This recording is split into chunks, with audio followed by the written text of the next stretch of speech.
अस्सलाम वालेकुम, welcome to Azeem yoga. This is me Azeem, I am your fitness friend. तो आज हम बात करने वाले हैं जो कि बहुत डिमांडेड एपिसोड था कि जो प्रेग्नेंट लेडीज़ होती हैं उनकी हेल्थ के लिए जो है वो कुछ डिस्कशन की जाए, उनके लिए कोई योगा प्रैक्टिसेस हो, उनको क्या ज़रूरत हो सकती है। क्योंकि नॉर्मल हमने देखा है कि हमारी हेल्थ के लिए हमें जो है वो फिज़िकल और मेंटल हेल्थ के लिए हमें दो चीज़ें नॉर्मली हम देखते हैं कि बहुत ज़रूरत होती है।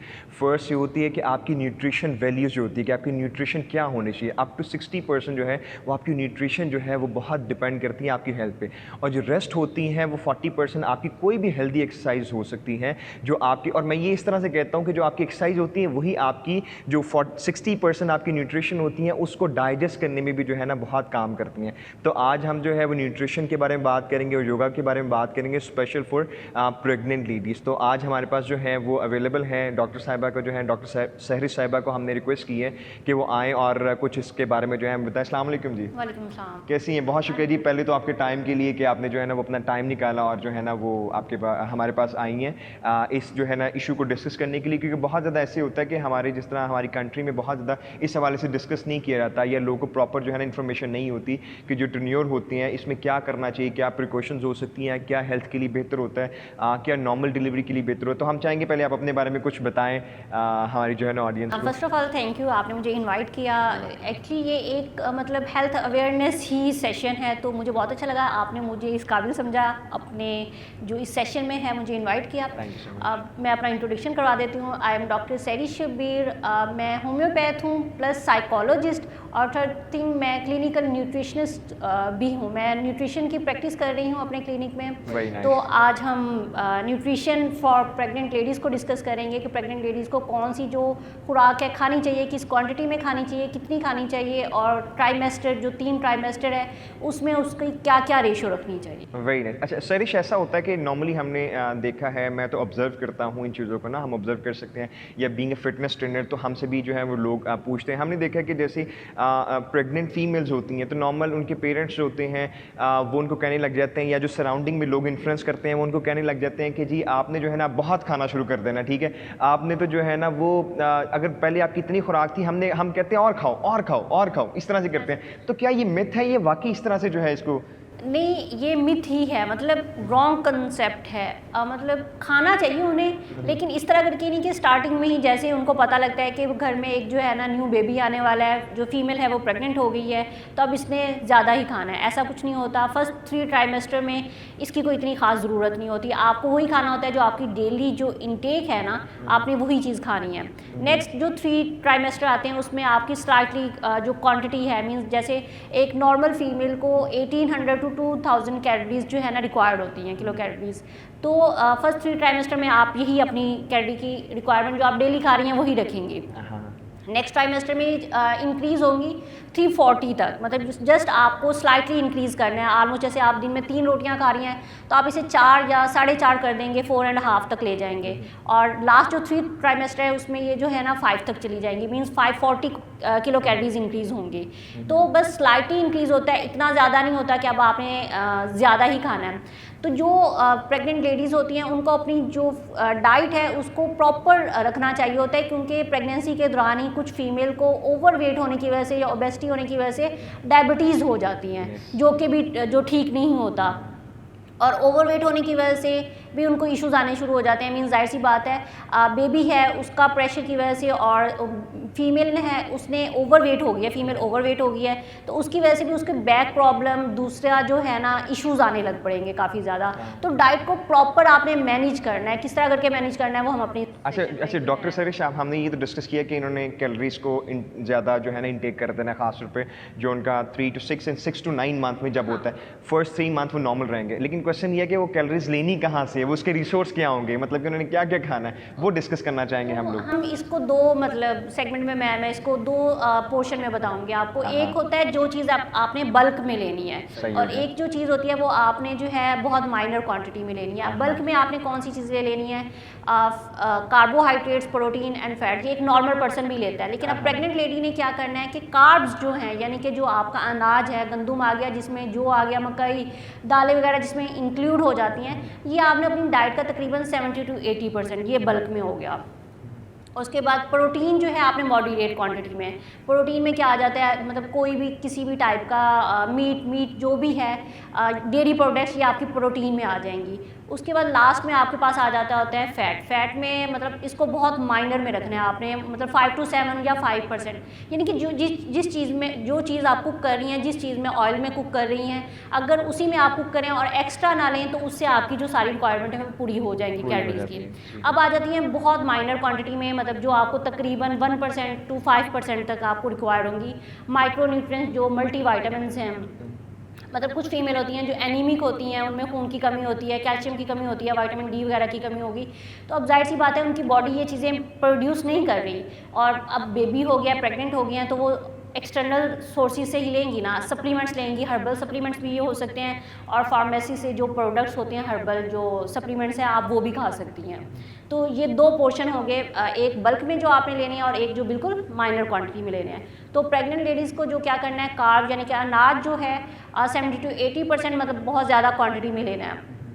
उसके बाद जो फैट है वो बहुत माइनर क्वांटिटी में। फैट्स कितने % लेना है? फैट पर जो है फैट की percentage 5% 5 to 7%। And protein moderate quantity में आपने रखनी है, मीन ये तकरीबन चली जाएंगी 10 to 15%। अच्छा वही, यानी कि इसको मैं इस तरह सिंपल भी आपको बता सकती हूँ कि आप जो है ना, अगर 7 डेज़ हैं तो 7 डेज़ में आप जो है वेजिटेबल्स जो आप खा रही हैं, जो सब्ज़ी का आपका इंटेक है वो ज़्यादा होना चाहिए। मीन 5 डेज़ तो आपने सब्ज़ी आपको खानी ही चाहिए, और 1 डे या 2 डे आप कोई भी जो है दाल बना सकते हो, और जो है मीट वगैरह ले सकते हैं, मीट वगैरह जो है। तो इसमें फ़िश खा सकते हैं जी?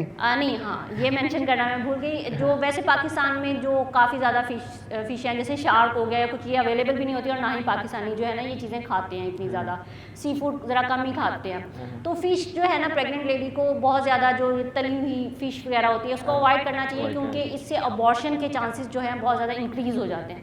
इसमें मर्करी कंटेंट होता है जो कि मतलब जो है अबॉर्शन करवा देता होता है। सही। तो अवॉइड करें। लेकिन ये है कि जो ये हमारी हाँ जो रोहू फिश है और ल्यूना वगैरह ये अवेलेबल होती हैं, ये इनमें बहुत माइनर क्वांटिटी में जो है ना क्या कहते हैं मर्करी होता है, तो अबॉर्शन इससे नहीं होने के चांसेस, ये खाई जा सकती है। सही हो गया। अच्छा, तो आप अगर हम डिस्कस करें कि बेस्ट फूड क्या हो सकते हैं नॉर्मली के ब्रेकफास्ट में और आपके लंच और डिनर में, कि किस तरह से जो है ना फर्स्ट 3 मंथ तो वो सेपरेट होगी, वो तो नॉर्मली रहेगा, ठीक है, जो खातून है 3 to 6 एंड 6 to 9 वो क्या होंगे कि बेस्ट उनके लिए ब्रेकफास्ट क्या हो सकते हैं, डिनर क्या हो सकता है, लंच उनके लिए क्या हो सकता है, वो अगर हम थोड़ा सा उसमें डिस्कस करें। सबसे पहले तो ये कि फीमेल वैसे जो प्रेग्नेंट हैं या उनको सबको ही पता है कि उनको जो मॉर्निंग सिकनेस स्टार्ट हो जाती है, तो अगर आप ब्रेकफास्ट लाइट रखें तो बहुत ज़्यादा बेनिफिशियल होगा, क्योंकि वैसे भी वो आपकी बॉडी को लगेगा ही नहीं। अगर आप खा भी लेते हो, हैवी खा लेते हो, आपकी बॉडी को नहीं लगेगा, आप वॉमिट कर दोगे या नौजिया वगैरह कर दोगे। लाइट ब्रेकफास्ट करें आप। लाइट ब्रेकफास्ट में क्या आ सकता है, आप दूध पी सकते हो,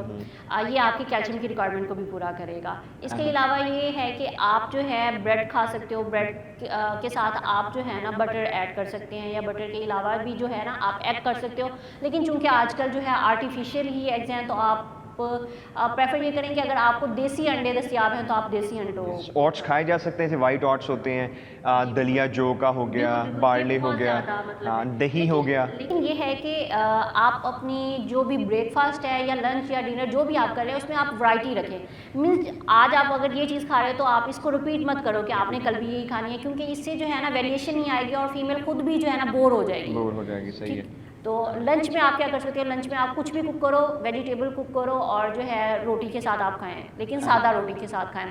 और एक और चीज़ मैं मेंशन करूँगी कि आप जो है ना वाइट फ्लोर की चीज़ें मत खाया करें। फर्स्ट थिंग ये कि जो फीमेल है वैसे ही उसकी पेरिस्टाल्टिक मूवमेंट जो होती है वो कम हो जाती है, और प्रेगनेंसी में ये बिल्कुल मिनिमम हो जाती है। नहीं, हम तो वाइट फ्लोर जो मैदा है, मैदा, वाइट शुगर और वाइट सॉल्ट, उसको तो वैसे ही वाइट पॉइजन कहा जाता है। जो हमारे पास भी लोग आते हैं जो कम अज़ कम अपनी हेल्थ कॉन्शियस होते हैं, रियल हेल्थ को एंजॉय करना चाहते हैं, हम उनको यही कहते हैं कि कम अज़ कम ये 3 चीज़ें आप छोड़ दें, ठीक है। तो आप उसको वाइट फ्लोर ना खाएं, क्योंकि वो फिर आपको डाइजेस्ट करने में आपको जो है ना इशू करती है।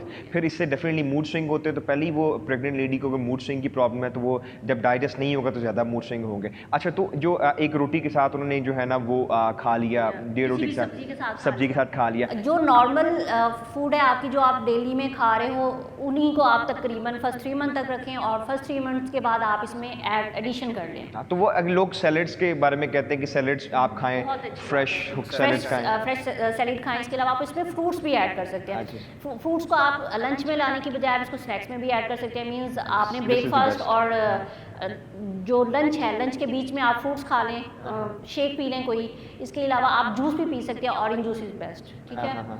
तो ये चीज़ें आप ऐड करें। उसके बाद डिनर में जो है, डिनर में आप ये चीज़ ऐड करें कि आप ज़रा और लाइट करें। मतलब आप डिनर को अपनी इवनिंग में ले जाएं और जो डिनर में है आप उसको स्नैक में कुछ और कर लें। मीन जैसे गर्म दूध हो जाता है या कुछ इस तरह का पोर्शन कर लें, कुछ पोर्शन, मतलब 4 पोर्शन कर लें। आपने अपनी जो फूड है उसको आपने कंप्लीट करना है, मतलब कैलोरीज इनटेक को। और जो एडिशनल है, जाहिर सी बात है, अगर एक फीमेल मतलब मेरे से जो है ना एक टाइम पे इकट्ठा बहुत ज़्यादा नहीं खाया जाता होता है। इसी तरह करके हम इसको पोर्शन में भी कर सकते हैं। ये फीमेल के ऊपर खुद डिपेंड, ताकि स्टमक पे वो प्रेशर भी ना पड़े, वो भी है। और वो एकदम बल्कि भी ना हो जाए, उसको डाइजेस्ट करने में प्रॉब्लम ना हो, तो ये आपको कॉन्स्टिपेशन से भी जो है अवॉइड करेगा। सही ठीक हो गया। और स्टमक को भी डाइजेशन का भी टाइम मिलेगा। सही हो गया। स्लीप, इससे स्लीप भी बेटर होती है जब आप फूड को जो है ना पोर्शन में डिवाइड कर लेते हो। तो मैं ये भी कहना चाहूँगा, ये जो बड़ी आपने अच्छी बात बताई है, मैं ये कहना चाहूँगा कि जितने भी आपके फूड होंगे आप कोशिश करें उनको ऑर्गेनिक आप जो है ना लें, उनको लाइट कुकड लें, उनको बहुत ज़्यादा प्रोसेस जो है ना फूड ना हो। यस, जंक फूड ना लें, फास्ट फूड, क्योंकि नॉर्मल होता है कि जब मूड स्विंग होता है ना, तो उसमें ऐसे लोग हैं जिनको मैं जानता हूँ, वो कहते हैं जी आप जो है ना पेस्ट्रीज खाएं, आप जो है ना वो ऑटोमेटिकली हमारा जंक की तरफ भी दिल करता है, मीठा खाने को दिल करता है। तो अगेन वो एक शॉर्ट टर्म के लिए तो आपका मूड बूस्ट करता है, जैसे कॉफ़ी चाय की तरफ लोग जाते हैं। तो मैं तो नॉर्मल लोगों को भी कहता हूँ, खासतौर पर प्रेग्नेंट लेडीज़ के लिए भी है कि कॉफ़ी चाय हो, उससे जो है ना वो उससे मूड की बेहतर करने की कोशिश ना करें। और जैसे आपने जो नेचुरल वेज हैं, लाइक वॉक हो गया, वॉक के अलावा आप अपने बच्चों के साथ खेल भी सकते हैं अगर आपके पहले से बच्चे हैं, या फिर कुछ और एक्स्ट्रा करिकुलर एक्टिविटी, लाइक आप शॉपिंग पे जा सकते हैं। यस, कुछ ना कुछ जो है ना कोई ना कोई एक्टिविटीज़ कर सकते हैं। Yoga is the best solution कि आप उसको अपने नर्व्स को रिलैक्स कर सकते हैं। एक और बात मैं उसमें ऐड करूँ, जैसे आपने बताया ना, कुछ ऐसा होता है कि बाज़ का जो है ना आपके विटामिन ही प्रोड्यूस नहीं कर रही होती बॉडी, तो उसमें योगा भी आपको बहुत हेल्प आउट करता है कि अगर आप अपनी जो है ना वो ऑर्गेनिक ही खाते हैं, फ्रूट्स वेजिटेबल। जैसे मैं कहता हूँ ना कि नॉर्मली न्यूट्रिशन भी लोग कहते हैं कि 60% आपका डिपेंड करता है आपकी हेल्थ पे न्यूट्रिशंस का। लेकिन मैं कहता हूँ अगर तो आप कोई हेल्दी एक्सरसाइज करते हैं तब वो ज़्यादा वैल्यू ऐड करेगा उसमें। देखिए, अगर जो आपने खाया है वो आपकी बॉडी अब्जॉर्ब ही नहीं कर पाई है तो क्या फ़ायदा उस खाने का। और एक और चीज़, प्रेग्नेंट लेडी में एक और चीज़ भी होती है कि उनको अजीबोगरीब चीज़ों की डिज़ायर और वर्जन होना शुरू हो जाती है। मीन्स जो मुझे पहले पसंद है वो मे बी जब मेरी प्रेगनेंसी चल रही होगी उस टाइम पे नहीं पसंद होगा। और चूंकि जो फीमेल एनीमिक होती हैं, जिनमें खून की कमी होती है, उनमें अजीबोगरीब चीज़ें खाने की हो जाती है। जैसे चौक हो गया, मट्टी हो गई, या कुछ इस तरह के सीमेंट वगैरह। ये एक डिजीज़, उनकी बॉडी में आयरन कम है। आयरन कम है तो चूंकि आपको पता है जैसे चौक है ना, चौक में कैल्शियम की डेफिशिएंसी है, तो चौक में कैल्शियम होता है, तो उस फीमेल को डिज़ायर होगी कि उसने मट्टी खानी है, तो इस वजह से वो खाती हैं। तो ये चीज़ साइकोलॉजी में या कुछ इस तरह करके नहीं आती, या प्रेगनेंसी में नहीं आती है। इस चीज़ की इंडिकेशन होती है कि भाई आपकी बॉडी में जो है ना कैल्शियम नहीं है, आपको अपने कैल्शियम रिक्वायरमेंट पूरी करनी है, कैल्शियम सप्लीमेंट पूरा करना है। सही ठीक तो इस वजह से ये हो रहा होता है। हाँ, कुछ और सहरिश आप शेयर करना चाहेंगे इस हवाले से? नेक्स्ट थिंग, हम लोग बात कर रहे थे कि हमने बात की इन चीज़ों की, न्यूट्रिशन की तो बात की है। तो मेंटल हेल्थ, प्रेगनेंसी के दौरान फीमेल की मेंटल जो इश्यूज़ होते हैं वो बहुत ज़्यादा हो जाते हैं। मूड स्विंग का बहुत ज़्यादा प्रॉब्लम रहता होता है, बहुत ज़्यादा चिड़चिड़ी हो जाती है, लड़ने लग पड़ती होती है। तो सम टाइम पहले तो ये अवेयरनेस की ज़रूरत है मेल्स के लिए भी कि प्रेगनेंसी के दौरान हार्मोनल इम्बैलेंस की वजह से फीमेल इस तरह करके बिहेव कर रही होती है। तो उस टाइम पे आपको उनके साथ बजाय लड़ने के आपको उसको समझने की ज़रूरत होती है। फर्स्ट थिंग ये। पेशेंस की ज़रूरत होती है। हाँ, थोड़ा सा पेशेंस की भी ज़रूरत होती है। दूसरा ये कि आपको फीमेल को खुद मोटिवेट करना पड़ता होता है कि जाहिर सी बात है हार्मोनल इम्बैलेंस है तो उसको नेचुरल वे से ही आप बैलेंस करोगे ना। तो वॉक की तरफ आप उनको वॉक बाहर लेके जाएं, उनके मूड को बेटर करने की कोशिश करें, वो जिस चीज़ की डिमांड कर रही है वो पूरी करें। लाइक फीमेल बहुत ज़्यादा डिमांड करती होती है आइसक्रीम खाने की, अचार खाने की डिज़ायर कर रही होती है, कुछ इस तरह करके, तो वो फिर जो वो कह रही हैं वो पूरा करें। नेक्स्ट थिंग ये कि आप उनको वॉक की तरफ और जो है एक्सरसाइज की तरफ कायल करें कि भई आपको ज़रूरत है, आपकी बॉडी को ज़रूरत है, क्योंकि फीमेल ओबीज हो रही होती है। फर्स्ट थिंग कि प्रेगनेंसी के दौरान जैसे ही स्टार्ट होता है काम से तो उन्होंने वैसे ही मना कर देते होते हैं ना, घर वाले खुद ही कहना शुरू कर देते हैं भैया अब आप प्रेग्नेंट है तो आपने काम तो करना ही नहीं है। तो आपकी बॉडी एक्टिविटी या फिजिकल एक्टिविटी पहले से ही खत्म हो जाती है। फिर फीमेल बहुत ज़्यादा मतलब इस चीज़ का कंप्लेन करती हैं कि उनको कॉन्स्टिपेशन रहने लगती है। तो अब कॉन्स्टिपेशन को भी रिलीव करना ही है तो आप उसको मेडिसिन के थ्रू तो नहीं करोगे, जाहिर सी बात है। जो आपने पूरा डे में अपना न्यूट्रिशन बेटर किया है, आप उसको लेग्जेटिव या जो इस तरह की चीज़ों से आप निकाल दोगे बॉडी से बाहर, तो उस न्यूट्रिशन लेने का क्या फ़ायदा। तो आप इसको नेचुरल वे से करें, वॉक के थ्रू करें। मैं योगा रिकमेंड करूँगी, बहुत बेस्ट है क्योंकि ये बहुत लाइट एक्सरसाइज है मूड को बेटर करने के लिए। हाँ बिल्कुल, मैं इसी पे यही कहना चाहूँगा कि नॉर्मल हम भी ऑब्जर्व करते हैं कि जो ख़वातीन को नॉर्मल इश्यूज़ होते हैं, जिसमें आपने भी कहा जिसमें मेंटल डिसऑर्डर होते हैं, stress, anxiety, depression, mood swings होना, जिससे वो इस तरह की डिज़ायर करती हैं। फिर क्या होता है, वेट गेन होने की वजह से या बैड पोस्चर की वजह से लोअर बैक का जो है ना वो इश्यूज़ रहता है। फिर लो ब्लड प्रेशर, जिस तरह आपने बताया, या ब्लड की कमी हो रही है जिसकी वजह से वो सी सेक्शन की तरफ जाते हैं। तो इस तरह से जो है ना वो एक मैंने आपके लिए, क्योंकि मुझे आपने बहुत रिक्वेस्ट की हुई थी, तो मैंने एक आपके लिए जो है ना एक कंप्लीट एपिसोड बनाया कि जो हेड टू टो आपको जो है ना फिजिकल स्ट्रेंथ भी देगा और मेंटल आपको बिल्कुल रिलैक्स भी करेगा, जिसमें आपके नाइसली स्ट्रेचेस हैं वो आप परफॉर्म करेंगे और कुछ ब्रीदिंग प्राणायाम है जो आपके नर्व्स को रिलैक्स करेगा। अगर आपको मूड स्विंग है या चिड़चिड़ापन जिस तरह होता है ना प्रेग्नेंट लेडीज़ को, तो उसमें भी जो है ना वो आपको बहुत ज़्यादा जो हेल्प आउट करेगा। और मैं आपसे भी कहूँगा, रिक्वेस्ट करूँगा कि डेफिनेटली ऐसे आप न्यूट्रिशन की पे लोगों की हेल्प आउट करते हैं, इस तरह से डेफिनेटली आप परफॉर्म करेंगे या जो भी हमारे लोग उसको देखेंगे, या आप दूसरों को भी गाइड कीजिएगा ताकि लोग जो है ना एक रियल हेल्थ की तरफ आए, थोड़ा सा फिजिकल एक्टिविटी की तरफ आए, क्योंकि ये एक बहुत इंपॉर्टेंट है। तो सॉरी आपको इंटरप्ट कर रही हूँ, आपने बहुत सारे बेनिफिट्स बताए योगा के प्रेग्नेंट लेडीज़ के लिए भी और नॉर्मल लोगों के लिए भी, लेकिन एक और चीज़ प्रेग्नेंट लेडीज़ के लिए योगा क्यों बेनिफिशियल और भी है, एक पॉजिटिव पॉइंट है इसका कि लास्ट ट्राइमेस्टर में बेबी की मूवमेंट जो होती है वो चेंज होती रहती होती है। तो नॉर्मल डिलीवरी के लिए क्या चाहिए होता है कि बेबी का जो पोस्चर है ना वो डाउनवर्ड साइड पे उसका हेड होना चाहिए और अपर साइड पे उसके जो है ना लेग्स होने चाहिए। तो मूवमेंट की वजह से क्या होता है, या वैसे भी जो है ना बेबी मूव करके डाउनवर्ड की तरफ उसकी फीट्स आ जाते हैं और अपवर्ड की तरफ हेड चला जाता है। तो जब भी ऐसा पोस्चर होगा नॉर्मल डिलीवरी कभी भी नहीं होगी, सी सेक्शन की तरफ ही आप जाएंगे। तो योगा आपको हेल्प कर सकता है बेबी के पोस्चर को भी सही करने और आपकी बेबी की हेल्थ के लिए भी, क्योंकि आपकी जो न्यूट्रिशन होगी वो बेबी को बनाएंगी और आप जिस तरह से खुद इमोशनली स्टेबल होंगे, आपकी खुद जैसे कि मेंटल हेल्थ होगी वो उसकी इमोशंस को क्रिएट करेगी। तो इसलिए भी योगा बहुत ज़्यादा ज़रूरी है। तो इंशाल्लाह ताला हम जो है अब आपको योगा प्रैक्टिसेस की तरफ लेके जाते हैं। 5 to 7 मिनट की प्रैक्टिसेस होंगी जिनको आप परफॉर्म कर सकें। You will actually feel relax, आपको स्ट्रेंथ भी आएगी। अगर आपकी लोअर बैक में इशू है, आप मूड स्विंग होता है, तो आप instantly you will feel very relax, you will feel very fine. तो इंशाल्लाह हम आपको अब योगा प्रैक्टिसेस की तरफ लेके चलते हैं।